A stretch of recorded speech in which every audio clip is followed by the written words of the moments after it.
Corfu is the capital of the Ionian Islands and forms the northwestern border of Greece's territory.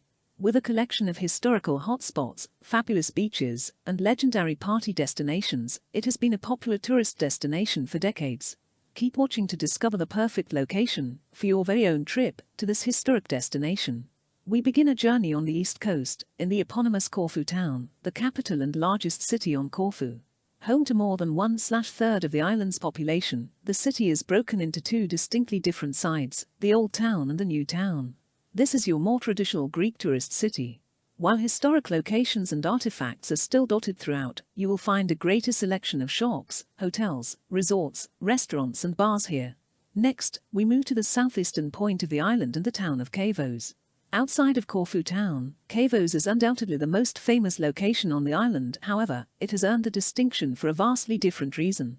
We remain on the east coast of Corfu for our third destination, the town of Benitses, which is situated between the previous two. Benitses is a small fishing village that gains its name from the two small rivers, which have formed where the springs from the Agios and Stavros mountains meet. Moving now to the west coast of Corfu, we come to the town of Paleoca Strixa.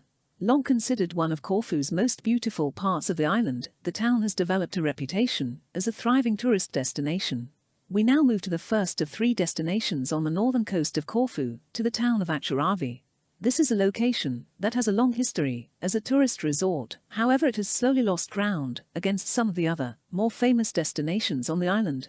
Slightly further west along the northern coast, you will come to the town of Roda, perhaps the most well-known of the cluster of towns in the area. It is known due to the fact that it has remained largely unaltered through the years, retaining its traditional appeal of a small Greek fishing village. Moving even further west along the northern coast brings us to the last of this group of three towns, that being Sidari. Out of the group, Sidari is easily the largest and most tourist-focused of the three. Located a short way north of Corfu Town, Gouvia is a mid-sized town that offers a nice variety of options. It still maintains a somewhat traditional vibe, yet has been updated to feature tourist amenities and conveniences. Moving even further north up the east coast, we come to the town of Cassiopei, located on the very northwestern point of the island.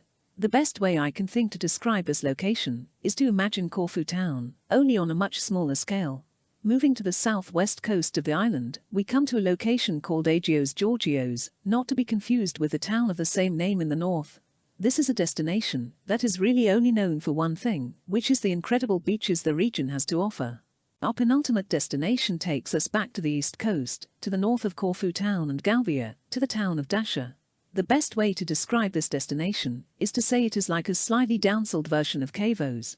Let me begin by saying no, that isn't a typo. Corfu has two towns called Agios Georgios and one called Agios Gordios.